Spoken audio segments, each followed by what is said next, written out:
ఆ తలుపు బోల్టేజ్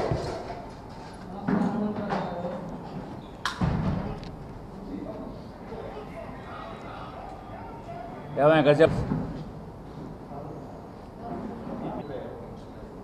ఓకే. అందరికీ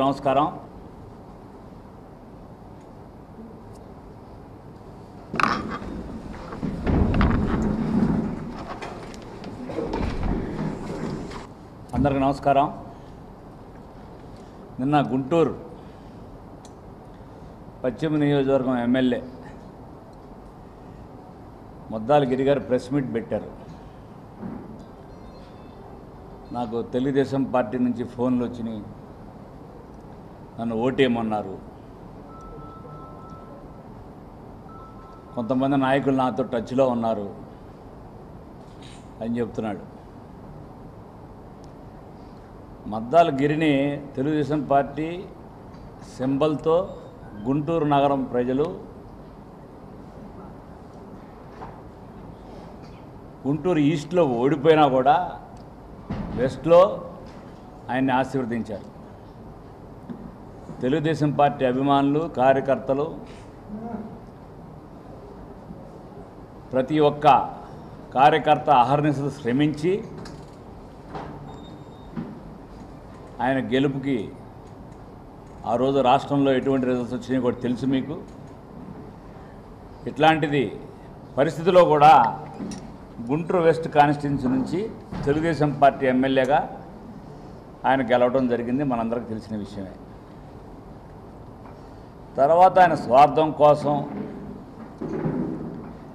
ఏ విధమైన 2019 డిసెంబర్ 30వ తారీఖున ఏ విధమైన నిర్ణయం తీసుకున్నాడో మనందరికీ కూడా తెలుసు. ఆయన నిర్ణయం ఎమ్మెల్యే గెలిచిన రోజు మరుసటి రోజు నుంచి ఏ రోజు జగన్మోహన్ రెడ్డితో బేరం పెట్టుకొని పోవాలా అని ఉన్నాడు. డిసెంబర్ 30వ తారీఖున బేరం కుదిరింది. ఆయన ఆ రోజున మనల్ని అందరినీ వదిలేసి వెళ్ళటం జరిగింది. ఇది అందరికి కూడా తెలిసిన విషయమే. ఆ బేరం ముందు అసలు ఎంత కుదిరిందో అది కూడా బయట పెట్టు. ఫస్ట్ నువ్వు కానికి పనికిరాని ఎమ్మెల్యే ఇక్కడ. చంద్రబాబు నాయుడు గారిని అనే స్థాయి కానీ, లోకేష్ గారిని అనే స్థాయి కానీ నీకు ఎదుర్లేదు. నువ్వు తెలుగుదేశం పార్టీకి నీకు దమ్ము ధైర్యం ఉంటే రాజీనామా చేసి మళ్ళీ ఎమ్మెల్యేకి వెళ్ళాల్సిన ఆ రోజున. జగన్మోహన్ రెడ్డి గారు ఏం చెప్పారు ఆ రోజున? మా పార్టీలోకి ఎవరిని వచ్చినా మేము ఎమ్మెల్యేగా రాజీనామా చేసి మళ్ళీ గెలిపించుకొని తీసుకెళ్తామని చెప్పాడు ఈ జగన్మోహన్ రెడ్డి. చెప్పేది ఒకటి, చేసేది ఒకటి. ఆయన ఎప్పుడూ మాట తప్పటం, మడను తెప్పటమే, ఈ రెండే ఆయన చేతనైంది. మాటల్లో మాత్రం మాట తప్పం, మడను తెప్పమని చెప్తుంటాడు ప్రజలను మోసం చేయటానికి. ఈ ఆంధ్ర రాష్ట్ర ప్రజల్ని ఏ విధంగా గత 4 సంవత్సరాల నుంచి మోసం చేసాడో మనం అందరం చూస్తున్నాం. అదేవిధంగా మన ముద్దాల గిరి కూడా అట్లాగే గుంటూరు ప్రజలను మోసం చేసి, ఆయన గెలిపించిన కార్యకర్తలందరినీ కూడా మోసం చేసి వెళ్ళటం జరిగింది. నేను ఫోన్ కాల్ దాంట్లో ఒక గ్రీన్ కలర్ టిక్ పెట్టాను, ఇవన్నీ చూపిస్తున్నాడు అందరికీ. నేను అందుట్లో మొదటిది వాళ్ళ అబ్బాయి నెంబరు, రెండోది మన పార్టీ కార్యకర్త నెంబరు. మరి ఆ కార్యకర్త ఎందుకు ఫోన్ చేశాడో మాకైతే తెలియదు. ఆ కార్యకర్తకి మాత్రం ఎటువంటిది అధిష్టానం అప్పచెప్పింది లేదు. మామూలుగా సామాన్యంగా గుంటూరు తెలుగుదేశం పార్టీలో పనిచేసిన వాళ్ళందరికీ కూడా ఆయన పనిచేశారు కాబట్టి ఆయన ఫోన్ చేశారు. ఆ విధంగా నాకైతే అర్థం కాల ఆ విషయాన్ని. ఈ రెండింటిని చూపించి ఏయో నాకు ఫోన్లు వచ్చినాయి అని చూపిస్తూ, ఫోన్లు వస్తే నేను బేరం అప్పుడు జగన్మోహన్ రెడ్డికి ఇచ్చిన దానికన్నా ఇప్పుడు ఎక్కువ రాలేదని నేను వెళ్ళలేదా? అసలు నిన్ను ఎవడొచ్చి అడిగాడు, ఏం చేశాడు? నువ్వు తెలుగుదేశం పార్టీలోనే ఉన్నావు, నిన్నేం పార్టీ సస్పెండ్ చేయలేదు, నువ్వే వేసావు. ఎవరికి తెలుసు? మేము చూస్తాం ఇవన్నీ. మాకేమైనా అవసరమా? 23 మందిని మమ్మల్ని గెలిపించారు. మాకు 23 ఓట్లు తెలుగుదేశం పార్టీలో గెలిచారు. వాళ్ళు వేశారో ఎవరు వేశారో భగవంతుడికి తెలియాలి. జగన్మోహన్ రెడ్డి గారు చెప్తుంటాడు మాకు భగవంతుడి ఆశీస్సులు ఉన్నాయి, మేము గెలిచామని. మాకు కూడా భగవంతుడి ఆశీస్సులు ఉన్నాయి. భగవంతుడు అందరికీ ఆశీస్సులు ఇస్తాడు. అది కూడా ఎట్లా ఇస్తాడు? మంచి చేసేవాడికి ఇస్తాడు. నిన్ను మంచి చేస్తావని నిన్ను ఆశీర్వదించాడు. ఆ రోజున నువ్వు చేసే నేరాల ఘోరాలకు భగవంతుడే పారిపోయి తిరుమల వెంకటేశ్వర స్వామి కూడా పారిపోయే పరిస్థితికి వచ్చాడు. మనం చూసాం కదా తిరుమలలో గంజా ఏ విధంగా దొరుకుతుందో. ఇటువంటి నీచాతి స్థాయికి దిగిన జగన్మోహన్ రెడ్డి ఇప్పుడు భగవంతుడి ఆశీస్సులు చంద్రబాబు నాయుడికి మెండుగా ఉన్నాయేమో. మీరు చేసే దురాక్రమాలకినో అరాచకాలకి భగవంతుడి తిరిగాడేమో చంద్రబాబు నాయుడు గారి వైపుకి. మాకు భగవంతుడు ప్రతివాడికి ఆశీస్సులు ఉంటాయి, దేవుడు ప్రతివాడికి ఆశీస్సులు ఇస్తాడు. నేచర్ ఎప్పుడు కూడా అధికార మతంతో గనక అహంకారం పెరిగితే అహంకారం పతనానికి నాంది. తప్పకుండా మీకు ముట్టుకెళ్ళి పడడం ఖాయం. గుంటూరు ప్రజలు నిన్ను మర్చిపోయి నువ్వేమీ చేయలేక ఆ రోజున అధికార పార్టీ స్పిన్నింగ్ మిల్ ఓనర్స్కేమో 5 కోట్లు 2 కోట్లు వచ్చినాయి డబ్బులు. సిఎఫ్ఎంఎస్ పోర్టల్లోకి వెళ్ళి శివపార్వతి స్పిన్నింగ్ మిల్ అనే దానికి మద్దాలగిరి ఓనరు. ఈయన ఒక్కడికి 8 కోట్లు ఎట్లా వచ్చినాయో ముందు మీరు దానికి ఆన్సర్ చెప్పండి. ఇతను సపోజ్ ఆ యొక్క పోర్టల్లో ఏముంటుందంటే అకౌంట్ నెంబర్ ఉంటుంది, దాని తర్వాత ఎంత నెట్ బ్యాలెన్స్ మేము బాకీ ఉన్నాము ఉంటుంది, ఎంత పే చేసాము ఉంటుంది. 26 కోట్లు బాకీ ఉన్నాడికేమో 2 కోట్లు ఇచ్చారు, 13 కోట్లు బాకీ ఉన్న గిరికేమో 8 కోట్లు ఇచ్చారు. ఎక్కడ ఏ పారామీటరు ఈ గవర్నమెంట్ ఫాలో కాల. ఎందుకు ఇచ్చారు? నీకు లంచంలో భాగంగా మళ్ళీ నువ్వు 2 ఏళ్ళు ఆగితే ఎంత వడ్డీ నష్టం వస్తుందో, నువ్వు అది ఆల్రెడీ డబ్బులు తీసుకొని జాయిన్ అయ్యే వాళ్ళ దగ్గర మరలా దీంట్లో కూడా నీకు పార్టీ అధికారంలో ఉంది కాబట్టి నీకు సపోర్ట్ చేసింది. నీకు సపోర్ట్ చేసేటప్పుడు అధికారం ఒక పారామీటర్ తీసుకొని గవర్నమెంట్ ఎవరికైనా సిఎఫ్ఎంఎస్ డబ్బులు పేమెంట్ చేయాలి. 25 కోట్లు నాటికి 5 కోట్లు ఇటువంటి, 13 కోట్ల నాటికి 8 కోట్లు ఇటువంటి. మీరు వెళ్ళండి మీడియా సోదరులారా, మీరందరూ సిఎఫ్ఎంఎస్ పోర్టల్లోకి వెళ్తే 2020లో పేమెంట్ రిలీజ్ చేశారు. రిలీజ్ చేసినప్పుడు ఈ శివభారతి టెక్స్టైల్స్కి 8 కోట్లు వచ్చినాయా లేదా మీరు ఒకసారి గమనించండి. గమనించి ఏది నిజ నిర్ధారణ కూడా మీరందరూ కూడా ప్రజలకు తెలియజేయాలి. గుంటూరు ప్రజలకి ఊరినే మైకు కెమెరాలు ఉన్నాయి కదా అని చెప్పి, సోషల్ మీడియా ఉంది కదా అని చెప్పి మా నాయకుని చంద్రబాబు నాయుడు గారిని కానీ లోకేష్ గారిని అంటే మాత్రం ఇక్కడ ఎవరు ఖాళీగా కూర్చోలేరు. నువ్వు చేసిన తప్పుల్ని కప్పిపించుకుంటానికి నువ్వు కానీ పనికిరానాడు. ఇవాళేదో మళ్ళీ నేను ఉన్నానని చెప్పి ఇంకొక 8 నెలల్లో ఎలక్షన్ వస్తున్నాయి కదా అని చెప్పి నువ్వేదో వస్తుంటే నీకేదన్నా మీ జగన్మోహన్ రెడ్డి గారికి ఏం బలం ఉంది ఇవాళ? నీకు ఇవ్వాలైనా సరే చెప్తున్నాం మేము, నీకు దమ్ము ధైర్యం ఉంటే తెలుగుదేశం పార్టీ ఎమ్మెల్యేగా రాజీనామా చేసి ఎలక్షన్కి వెళ్ళి ఇవ్వాలా. ఎవరు గెలుస్తారో చూద్దాం. అది ఆ రోజునే చేయాలి నువ్వు. కానీ ఈ రోజు వరకు మేము ఎందుకు, ఏదో నీ పని ఏదో నువ్వు చేసుకుంటున్నావు, మాకెందుకు ఈ నేరాల ఘోరాల్లో మేమైతే పాల్గొంచడానికి సిద్ధంగా లేము. నీ దారి నీది, మా దారి మాది, నువ్వు మమ్మల్ని వదిలేసి వెళ్ళావు అంతవరకే. చంద్రబాబు నాయుడు నీదేమైనా రాజకీయపరమైన జీవితం కుటుంబమా నీకు పదవి ఇవ్వడానికి? నీకు 2 సార్లు పదవి ఇచ్చాడు. ఒకసారి గుంటూరు ఈస్ట్ నుంచి, రెండోసారి ఓడిపోయినా కూడా చంద్రబాబు నాయుడు గారు గుంటూరు వెస్ట్ నుంచి నిన్ను నిల్చోబెట్టాడు. అది గొప్ప విశేషం. మీ తాతల నుంచి ఏమైనా రాజకీయాలు చేశారు ఈ గుంటూరులో? అధికారం ఆయన వలన వచ్చి నువ్వు ఆయన్ని విమర్శించడం ఇది నీచాతి నీచం. అంటే తల్లి పాలు తాగి రొమ్ము గుద్దుతారని ఒక సామెత ఉంది వెనకటి రోజుల్లో. ఆ సామెతకు చెందినవాడు ఈ మద్దాలగిరి.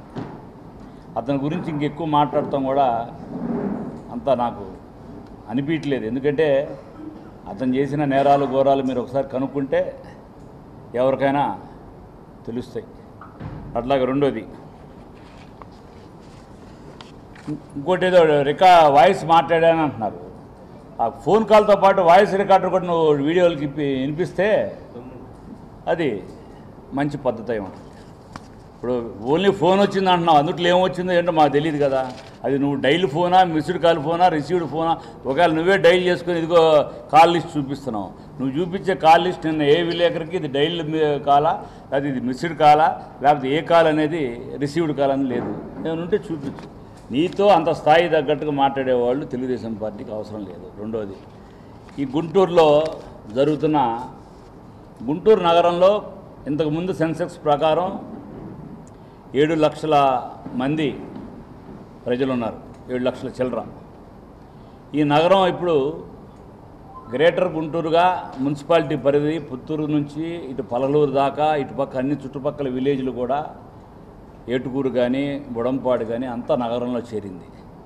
ఈ నగరంలో ఈ అధికార పార్టీ వాళ్ళు మదంతో అసలు ఈ కేబుల్ కనెక్షన్స్ వార్ మళ్ళీ స్టార్ట్ చేశారు. స్టార్ట్ చేసి ఎవరికి ఈ ప్రసారాలు ఏం జరుగుతుంది ఈ రాష్ట్రంలో కూడా తెలియకుండా ఉంది. ఈ ప్రసారాల్లో చూడండి అన్ని నేషనల్ పేపర్స్ ఇంగ్లీష్ పేపర్లు మొత్తం కూడా కనీసం బాధ్యతాధికారులకు కలెక్టర్కి ఇచ్చినా చర్య లేదు. అట్లాగే ఎస్పీ గారికి కంప్లైంట్ ఇచ్చినా చర్య లేదు. అట్లాగే ఎలక్ట్రికల్ డిపార్ట్మెంట్ వాళ్ళు ఎటువంటి ఏమి లేకుండానే కట్ చేస్తున్నారు.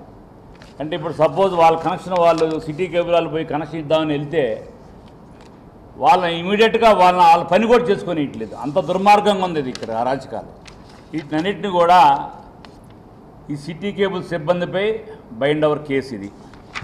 తర్వాత ఒక ది హిందూ, ఇది మళ్ళీ మీరు ఎల్లో మీడియాని ప్రచారం చేయడానికి కూడా లేని అవకాశం లేని పేపర్ ఇది. ఈ పేపర్లో ఏమొచ్చిందో ఒకసారి మీడియా మిత్రులు చూసి ప్రజలందరికీ తెలియజేయాలి.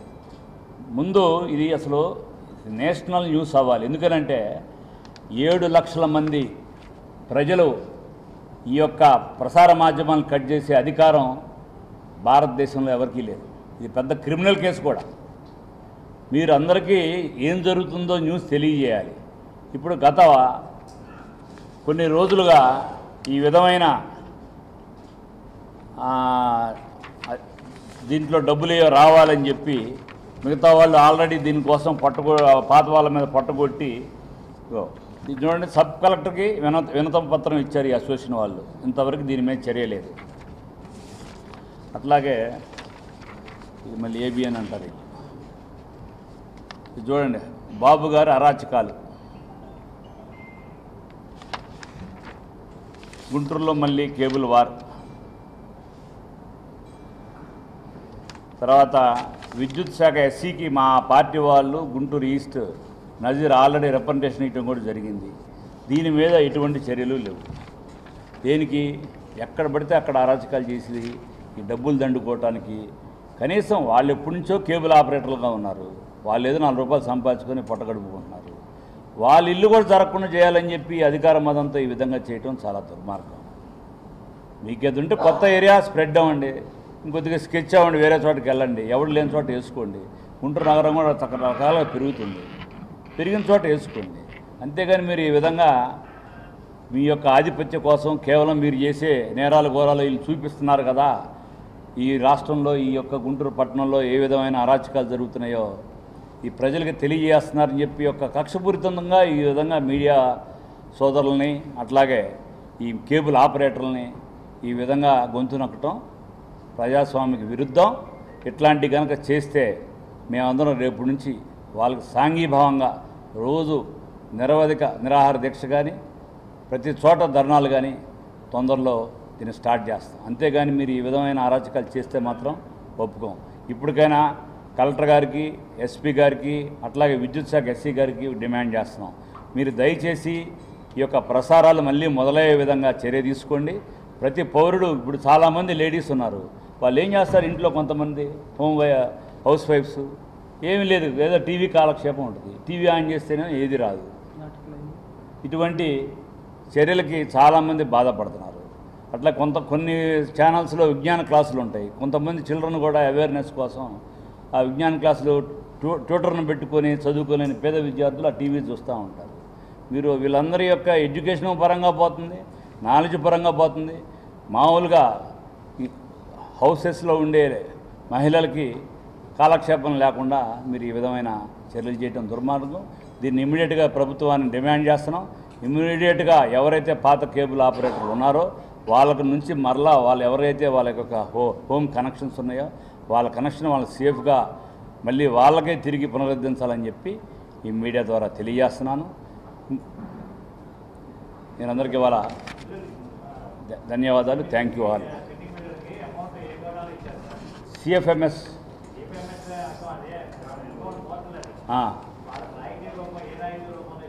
ఎలక్ట్రికల్ రాయితీ రూపంలో ఇచ్చారు. కొన్ని 100 కోట్లు వస్తున్నాయండి. 10 కోట్లు 100 కోట్లు ఏంది, 200 కోట్లు ఉంది లాస్ట్ ఇయర్లో ఇచ్చింది. చూసుకోండి ఒకసారి మీరు. అవును అవును అవును, దాంట్లోకే ఎక్కువ వచ్చింది. నేను చెప్పేది ఏంటంటే ఒక పారామీటర్ గవర్నమెంట్కి ఉండాలి. సపోజ్ మీ కంపెనీ అధికార పార్టీ వైసీపీ అధికార పార్టీ ప్రతినిధి ఒక పెద్ద మిల్లు ఉంది, దానికి సుమారుగా 30-40 కోట్లు బాకీ ఉంది గవర్నమెంట్ ఈ యొక్క రాయితీలో. వాళ్ళకేమో 5 కోట్లు ఇచ్చారు, 12 కోట్లు 13 కోట్లు ఉన్న వాళ్ళకి గిరికేమో 8 కోట్లు ఇచ్చారు.